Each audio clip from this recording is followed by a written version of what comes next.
Hello, everyone. This is Dan Hornacek with your host for Leading the Frontlines podcast. Glad to be back. We're winding down the Christmas season here. I know we've talked quite a bit about that and how the effects of the seasonality of this time of year can affect everyone. Um, I unfortunately was hit with kind of a sickness bug, so this is going to be a really quick episode. Really, I just wanted to.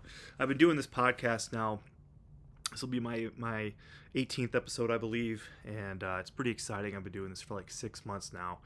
I've really, been doing this individually. I know it's still in my plan to have conversations with other people in the leadership field, certainly on the docket. But I have been enjoying, giving away and spreading my knowledge that I have on leadership. And I hope that at some point throughout this year that I've been able to help someone, if not just maybe give an alternate way of thinking to their current leadership style or what have you.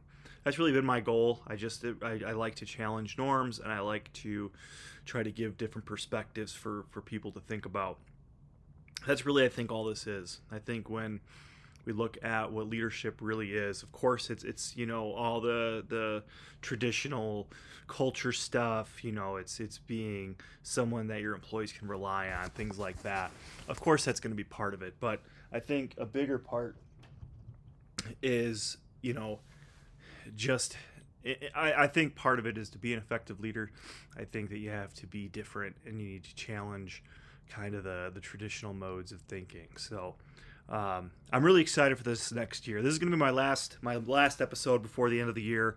I'm going to take the Christmas period here next week. I know these normally come out on Thursdays. I typically record them Tuesday or Wednesday evenings. With the holiday and everything, I'm going to take that time and spend it with my family, and I hope you guys do too. But we'll start off fresh the new year with some episodes.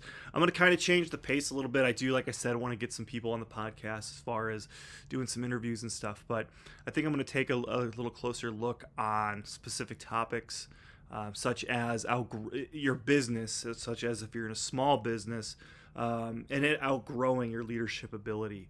I think that we all have walls that we can hit, myself included, and I think it's good to take a look at what those walls are. And maybe you don't have the capacity to, adjust your leadership style. Maybe you understand that you're too stubborn or, what have you. So, what do you do in those circumstances? Is it hire? Is it go to a class? Is it, do you step back and have somebody fill that role for you? There's a lot of different things. So that's what we're going to talk about at the beginning of this year. Again, my business is outgrowing my leadership ability. Up to this point, I've very much focused on people who are already in leadership positions, typically, based on larger companies. I had a lot of my professional career was with, bigger companies, FedEx Ground, different grocery store chains, all operations based and related. But I've also had my fair share of small businesses too. I was a director of safety for an excavation company in Michigan. I was a director of operations for a large landscaping company in Bozeman, Montana, and then I was also a division manager for a different landscaping company. So I've had my fair share of leadership titles and jobs in smaller businesses as well.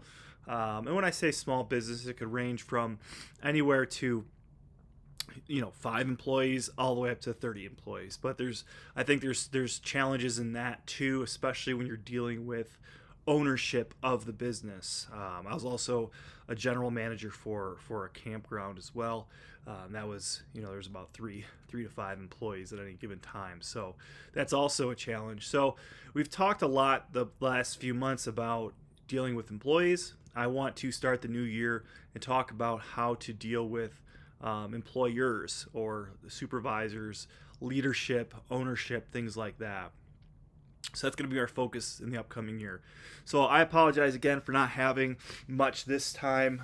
Again, I'm a bit under the weather. It's pretty difficult to talk right now. So, but I just wanted to wish everyone a Merry Christmas, a Happy New Year, And again, I just want to extend my thank you and my gratitude for everyone who listens.